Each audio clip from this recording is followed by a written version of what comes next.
Okay, I have a confession to make.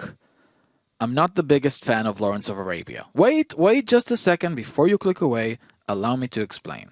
By no means am I saying that this is a bad film. Far from it. On an objective basis, it's probably the best film of the marathon so far. I mean, just look at the visuals. Look up breathtaking in the dictionary and it'll say Lawrence of Arabia's cinematography. There's a reason why Steven Spielberg called this film a miracle. The visuals are the strongest element of the film by far. The extreme long shots of the desert matched with the amazing musical score generate a sense of grandeur that at times even surpasses Ben-Hur. The battle scenes are enormous, seeing hundreds of soldiers charging at the enemy with the sweeping vistas of the desert serving as a backdrop. It's mesmerizing stuff. Sheriff Ali's entrance is arguably the greatest character introduction in film history. While you wait anxiously for him to close the distance, you just sit there and marvel at how everything that you see on screen was shot for real. No editing tricks, no special effects. He really rode on a camel from far, far away. So far that he magically pops into existence on the edge of the horizon. Oh, and people have talked about this specific cut to death. These visuals were simply orgasmic. I audibly gasped at certain points during the film. I couldn't contain myself. The acting is wonderful, everyone does a fantastic job, Peter O'Toole delivers a terrific performance as T.E. Lawrence, and Alec Guinness completely disappears into the role of Prince Faisal. Every single technical element of the film is done fantastically.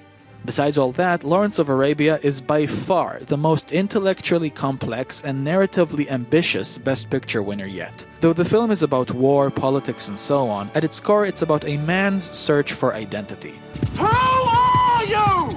Who are you? Lawrence is one of the most interesting and complicated characters in film history, for large part because he himself doesn't know who he is or what he wants. His development is shown gradually and with heavy uses of advanced cinematic language and symbolism. Every single thing that happens to him in the film has another metaphorical meaning attached to it. For example, he looks at his reflection in his knife twice in the film, with both instances having very different meanings. Also, he begins the film by putting out a match with his bare fingers, symbolizing how he doesn't let matter take control of his mind. But later in the film, he's tortured so severely that his perception of himself completely shatters. And finally, the film actually begins with his death in a motorcycle accident. And how does the film end? With a motorcycle. This is the type of film that you need a 50-page essay to explain. You can't do it in a short 4-minute video. Lawrence of Arabia demands the viewer to pay attention and think about its themes and messages, which is something that no prior Best Picture winner ever did, honestly. So, after all that, why am I not a fan? On paper, I should be adoring this film and praising it to high heaven. And to clarify, I do think it's a great film. But something was missing for me.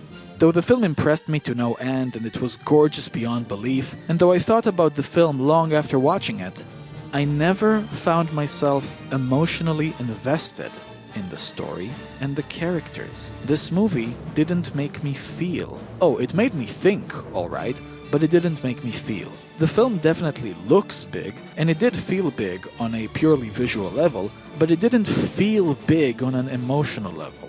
I thought Lawrence was a very interesting character with a very thought-provoking story, but I didn't really care about him. I just sat on the couch for nearly 4 hours, watched a lot of pretty shots, thought about the symbolism, the movie ended, and I felt nothing. And that's why I'm not a fan of Lawrence of Arabia. I still think it's a wonderful work of art, and I'm gonna rank it highly on my list, but not as high as it could have been.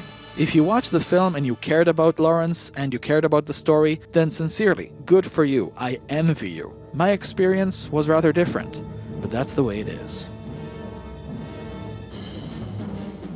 So as you can see by the ranking, despite the fact that I didn't care about the characters, I still think very highly of this film. It's a visual masterpiece, there's no two ways about it. I also highly recommend it to everyone, because you need to check it out, and who knows, maybe you'll like the film way more than I did.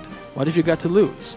Up next is the 36th Best Picture winner, a very odd pick for Best Picture if you ask me, but it's definitely unique.